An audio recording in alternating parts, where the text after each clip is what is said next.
আজকে না বেশি কিছু বানাইনি, জাস্ট ম্যাগিটাকে বয়েল করেছি একদম 2 মিনিটস।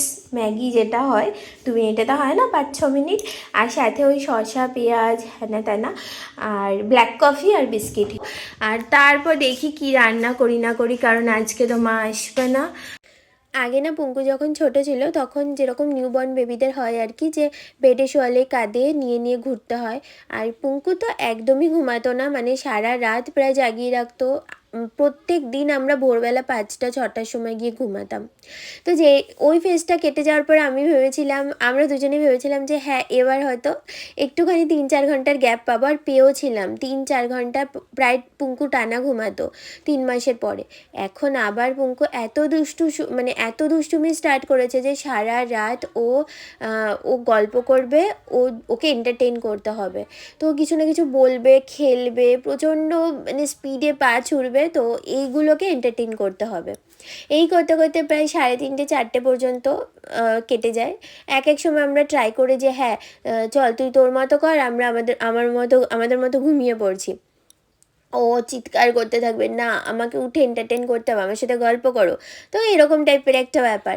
এইভাবে ভোর রাতে ঘুমিয়ে সকালবেলা 10:30-11টার সময় ঘুম থেকে উঠে তারপর যদি কোনো দিন মা না আসে, তাহলে সেই দিনগুলো ম্যানেজ করা যে কী টাফ হয়।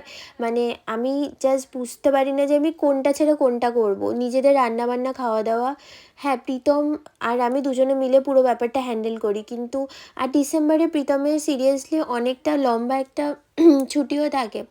কিন্তু আজকে জাস্ট 3-4 দিনের জন্য প্রীতমের একটা স্পেসিফিক কাজ চলে এসেছে, যেটার জন্য ও প্রচণ্ড পরিমাণ বিজি।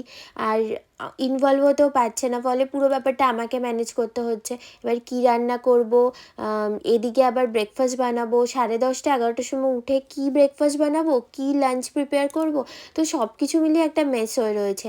হ্যাঁ আমি একটু রিসার্চ করে এই কিছু কিছু পয়েন্টস আমি ফিগার আউট করেছি যে এগুলো করলে হয়তো একটা বেবি স্লিপ প্যাটার্ন আবার আগের মতো ফিরে আসতে পারে।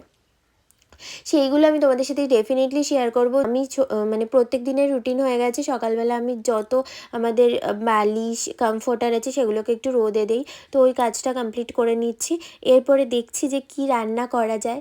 আর হ্যাঁ তোমাদের সাথে প্রত্যেক দিন আমি ব্লগ শেয়ার করতে পারিনি।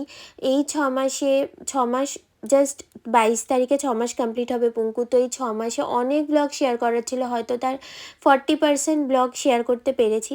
বাট হ্যাঁ এখন থেকে কথা দিচ্ছি যে প্রত্যেক দিন চেষ্টা করব ব্লগ শেয়ার করার। ওকে কেউ এগিয়ে দিচ্ছে না বলে এইভাবে এগোচ্ছে। দেখো দেখো পুঙ্কু ক্রল করবি,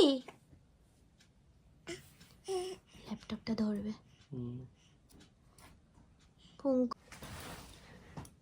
পুঙ্কু ঝিক্কি খেলি। প্রত্যেকদিন রাত্রিবেলা একটা নতুন খেলা স্টার্ট হয়েছে আমার আর ওর। আর এই ঝিক্কিটা লাগলো তো মাথায়? ও লাগেনি, বাহ। তোমার ল্যাপটপ স্টার্ট করে দিয়েছে মাম্মা। ফটাফট অফিসের কাজগুলো করে দাও মাম্মা, পাপা তাহলে আর কাজ করতে হবে না। পাপা সারা বছর কাজ করে, এটা ডিসেম্বর না মাম্মা তুই করে দে তাহলে। হ্যাঁ তাতে কাজগুলো করে দে পুঙ্কু। পুঙ্কু এই তো সব করে দিচ্ছে। মা সব কাজ করে দিচ্ছ, এই গুড মাম্মা, গুড গার্ল। পুঙ্কু এই যে পুঙ্কু, এই তো পুঙ্কু বুঝে গেছে। ও জাস্ট মানে 4 মাসের এই সময় থেকে, ওই টাইমটা থেকে ওকে পুঙ্কু নামে ডাকলে ও ঘুরে তাকায়। তারপর মা মুন ডাকে, তারপর প্রীতমের মা অ্যাঞ্জেল ডাকে। এই নামগুলো শুনলে ও ঘুরে তাকায় সবসময়, তাই না পুঙ্কু মামা? আর জিভ বের করাটা কি পাপা? জিভ বের করাটা কি কথা বলা স্টার্ট করার আগে? ক্যাভিটি ফর্ম করছে, হ্যাঁ। আচ্ছা ক্যাভিটি ফর্ম করছে। আস্তে আস্তে ও কথা বলতে শিখবে। না না এটা দেবো না, এটা দেবো না।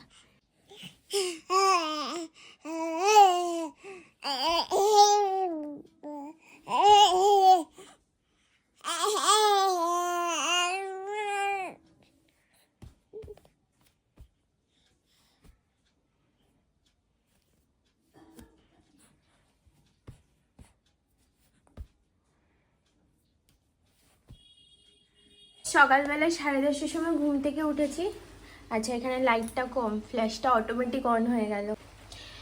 আর এই যে আমি এখানে শিখেছি নতুন যে বেগুনকে নাকি অল্প একটু চিনি দিয়ে আর নুন দিয়ে আগে থেকে এরকম ম্যারিনেট করে রাখলে আর হলুদ দিয়ে, তাহলে এটা নেতিয়ে যায় আর কম তেলে ভাজা হয়। কারণ বেগুন ভাজা এক্সেসিভ প্রচণ্ড পরিমাণ তেল নেয়। অনেকগুলো এনেছিলাম, 3টে রয়েছে, তো এটাকে এখন ফ্রাই করা হবে, এটা নাকি সিদ্ধ করে নিতে হবে।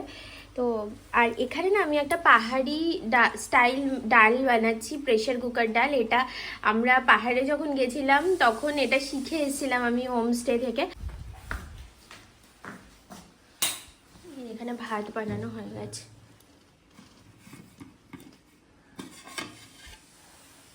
একদম গরম ভাত। মাম্মা বডি লোশন, ওলে বাবা লে। আমাকে 2-3 জন বলেছিল যে পুঙ্কুর স্কিন কেয়ার যেটা স্কিন কেয়ার রুটিনটা শেয়ার করতে, বা কি কি প্রোডাক্টস ইউজ করি। তো সেটা আমি খুব তাড়াতাড়ি শেয়ার করবো তোমাদের সাথে। এখন পুঙ্কুকে একটু লোশন মাখিয়ে দিচ্ছি, কারণ মানে বেবিদের স্কিনটা এমনিতেই সেন্সিটিভ, আর এটা খুব ইম্পর্টেন্ট। আর চেষ্টা করি ওকে একটু রোদে, যেমন জানলাটা খুলেছে তখন হালকা রোদ আসছে, তো রোদের মধ্যে এই লোশনটা মাখাতে, যাতে ওরও ঠান্ডাটা বেশি না লাগে। আমাদের জ্বর হয়েছিল তখন ওর একটা ঠান্ডা লাগার পসিবিলিটি ছিল, যেরকম বাচ্চাদের মা বা বাবার হলে লেগে যায়। তো সেক্ষেত্রে একটা আমরা মানে হোম রেমেডি ফলো করি, সেটাও তোমাদের সাথে ভাবছি আজকে শেয়ার করবো। মামা এত দুষ্টুমি করে না। কি মজা, কি মজা, কি মজা স্নান করে বলো মামা। হ্যাঁ হ্যাঁ হ্যাঁ, কি বলছো তুমি, কি বলছো পুঙ্কু, কি বলছো?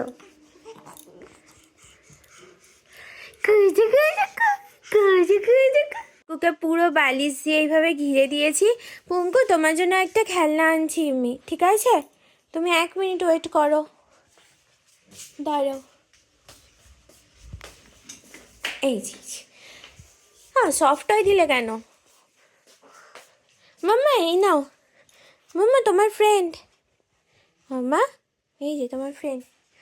ওর কোনো ইন্টারেস্টই নেই, ও কিছুক্ষণ খাবে, এটাকে খাবেও না, মানে এটাকে ছুঁড়ে ফেলে দেয়। দেখো দেখো, কোনো ইন্টারেস্ট নেই ওটার উপরে। একটু অর্ডারই করেছি আমরা, আর ইচ্ছে করলো রান্না বান্না ঝামেলা হয়ে গেছে। অর্ডার করেছি হচ্ছে, এই দিকটা যাও তুমি, এই দিকটা যাও। কস্তুরি থেকে অর্ডার করেছি হচ্ছে মুগ ডাল, ঝুরি আলু ভাজা। এটা দিয়ে ভাত খাওয়া হয়ে যায়, কস্তুরি মুগ ডালে ঝুরি আলু ভাজাটা দিয়েই ভাত খাওয়া হয়ে যায় অ্যাকচুয়ালি। আর হচ্ছে ঢাকাই ভুনা। এই টয়েস এগুলো ব্রেন ডেভেলপমেন্টের জন্য খুবই ভালো, 6 to 12 মান্থস বেবিদের জন্য। যদিও পুঙ্কুর এখনও 6 মাস হয়নি, 22 তারিখে 6 মাস কমপ্লিট হবে, ডিসেম্বরে 22 তারিখে। আর আমরা প্ল্যান করছি একটা ছোটো কেক কেটে সেলিব্রেট করার জন্য। আর মামা তোমার জন্য একটা কেক অর্ডারও করবো আমি আজকে, কাস্টমাইজ।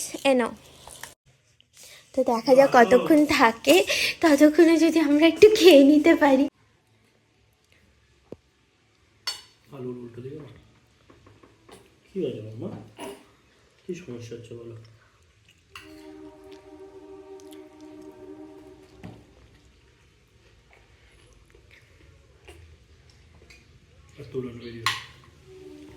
বন্ধ করে খাওয়া হয়েছে, একটু রেখে এসেছিলাম। আর ওরও তো লোভ লাগে না, আমরা সামনে খেতে থাকলে ওর খারাপ লাগে না?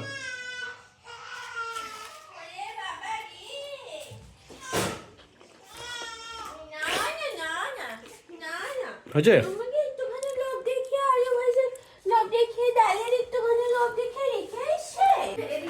প্যারেন্টহুড,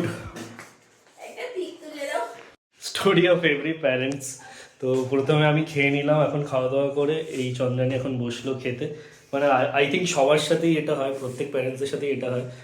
একটু বাচ্চা বড় হয়ে গেলে তখন আর থাকতে চায় না। আর যারা ইন্ডিভিজুয়াল মানে নিউক্লিয়াস হোমে থাকে, মানে মা বাবার সাথে থাকে না বা মা বাবা বাড়িতে থাকে না সামনে, তাদের ক্ষেত্রে কেউ যদি রাখার কোনো লোক না থাকে বাচ্চাকে, তাহলে সেক্ষেত্রে তো এই ডিফিকাল্টিসটা ফেস করতেই হয়, আমাদেরকেও করতেই হচ্ছে, যেহেতু বাবা মাকে বাড়িতে নেই। এই ভিডিওটা এখানেই শেষ করছি। আজকে ব্লগটা একটু অদ্ভুতভাবে মাঝখানে শেষ করছি। নেক্সট ভিডিও আসবে আবার কালকে, দেখা হবে কালকে আরেকটা নতুন ব্লগের সাথে। ততক্ষণের জন্য টাটা।